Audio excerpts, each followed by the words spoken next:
lieux différents pour orpailler. L'orpaillage était sa passion secrète. Il ne lui suffisait pas de trouver des pépites dans le monde littéraire, il en cherchait de plus authentiques au fond des eaux.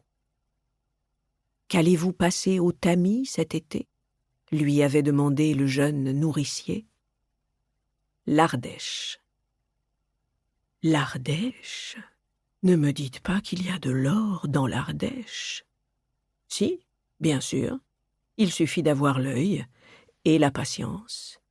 Sachez-le, nourricier. Il y a de l'or dans tous les fleuves et les rivières de France, même dans la Loire.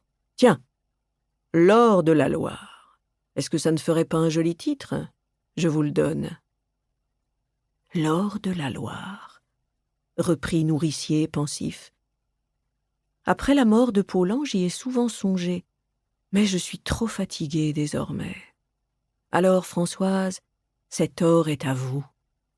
Et, me prenant la main dans un élan d'affection, je vous le lègue, ce titre. Tâchez d'en faire bon usage. Cadeau empoisonné. En tout cas, j'étais moins flatté qu'embarrassé de l'héritage. Je connaissais mal la vallée de la Loire, à l'exception de ses châteaux, et je trouvais le fleuve trop souvent ensablé pour en sentir la beauté. D'ailleurs, je n'avais aucun projet littéraire auquel ce titre sonore et mystérieux pût être associé, et je n'allais tout de même pas écrire un roman superflu à seule fin de le justifier. L'or de la Loire, qui avait eu 2 parrains si prestigieux, je dus le laisser dormir dans un coin de mon esprit comme on abandonne un vieux meuble au grenier. Il n'y prenait pas la poussière, pourtant, car je le ressortais de temps à autre, pour voir. Et à chaque fois je comprenais mieux dans quel esprit Jean Paulhan l'avait lancé. Il y avait de l'or dans toutes les rivières de France, avait-il affirmé, soulignant que c'était une question de regard, une affaire d'attention, d'amour, en somme. Plus j'y pensais, plus ce titre, à la façon dont il avait été prononcé, m'apparaissait comme un terme générique. L'or de la Loire, ne désignait-il pas toute richesse tirée d'un lieu banal ou caché, qu'on a appris à voir ? Tout trésor enfoui dont le souvenir nous aide à survivre en pays hostile ? Si l'on comprenait de la sorte l'or évoqué par Paulhan, alors ces précieuses paillettes, je les avais déjà découvertes, et dès ma petite enfance. Non dans la Loire, mais dans l'affluent d'un de ses affluents. Une petite rivière tourmentée, qui doit son nom aux gorges qu'elle a creusées dans les premiers contreforts du Massif central.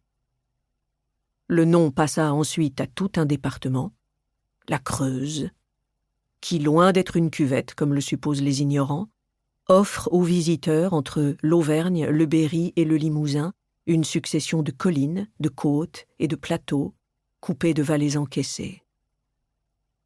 Dans cette province frontière, autrefois plus justement appelée la Haute Marche, toutes les paillettes des rivières finissent dans la Loire.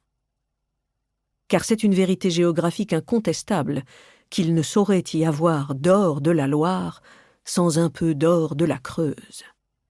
Je suis même convaincu que, pour l'essentiel, l'or de la Loire vient de la Creuse, dont le sol, fortement aurifère, était déjà exploité du temps des Romains. Quoi qu'il en soit, convenons que l'or de la Creuse, titre aussi rocailleux que les rives de nos ruisseaux, ne serait guère mélodieux, ni très accrocheur. Non seulement il sonne mal, mais il ferait rire les beaux esprits de Paris. Pourquoi pas, tant qu'on y est, la fortune des bouseux ou l'éclat des ploucs. D'ailleurs, c'est où, la Creuse ? Où ? N'était-il pas temps de présenter enfin la Creuse à la France, comme Péguy, en son temps, présenta la Beauce à Notre-Dame de Chartres ? Cet or de la Loire, qui brillait depuis si longtemps dans ma mémoire, me parut enfin à portée de mots. À condition de transformer le titre trop somptueux offert par Paulhan en un plus modeste « l'or des rivières », j'allais oser, sans crainte des quolibets, parler de mon pauvre paradis. Un paradis si discret, si loin des villes, des routes. Pour continuer à écouter ce livre audio gratuitement, cliquez sur le lien dans la description et vous pourrez l'écouter en entier sans frais grâce à l'essai de 30 jours d'Audible.